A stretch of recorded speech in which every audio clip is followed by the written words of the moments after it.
নমস্কার, আমি আশমির। বিচার বিশ্লেষণের রাজনীতি সিরিজের আজকের বিষয় কার দখলে বাংলা। গত ভিডিওতে উত্তর দিনাজপুর জেলার সম্ভাব্য ফলাফল আপনাদের দেখিয়েছি। আজ দক্ষিণ দিনাজপুর জেলার সম্ভাব্য ফলাফল আপনাদের সামনে রাখব।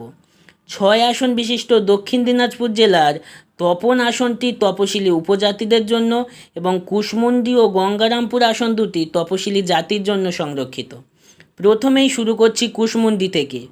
তপশিলি জাতির জন্য সংরক্ষিত এই আসন বরাবর তৃণমূল কংগ্রেসের শক্ত ঘাঁটি। শেষ 3বারের নির্বাচনে এখানে শাসকের বিজয় পতাকাই উড়েছে। 19, 21, 24-এর পর এবার 26-এও এই আসনে জয়ী হতে পারে তৃণমূল কংগ্রেস। পরের আসন কুমারগঞ্জ। এখানেও 19 এবং 24 সালের লিড ছিল তৃণমূল কংগ্রেসের। জয় পায় 21-এর বিধানসভা নির্বাচনেও। এবারও তাদের জয় সম্ভাবনায় ধরা পড়েছে আমাদের সমীক্ষায়। পরের আসন বালুরঘাট। এখানে আবার শেষ 3বার বিজেপির বিজয় পতাকা উড়েছে। এবার টানা 4র্থবার গেরুয়া আবির মাখতে পারে বালুরঘাটবাসী। পরের আসন তপন।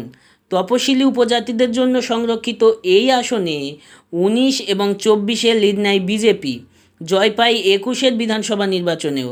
এবারও এই আসনে পদ্ম ফুটতে পারে।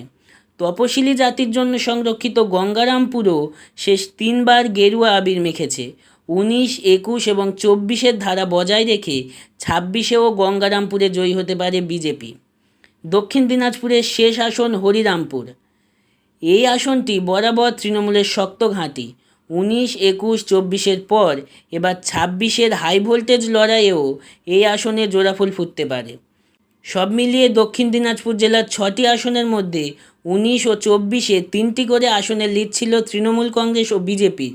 21-এও 3টি আসনে জয় পায় তৃণমূল এবং 3টি আসনে জয় পায় বিজেপি।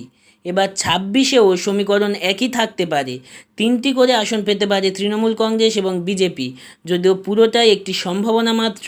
শেষ কথা জনগণই বলবে। আজকের মতো এই পর্যন্ত। দেখা হবে পরবর্তী ভিডিওতে মালদা জেলার সম্ভাব্য ফলাফল নিয়ে।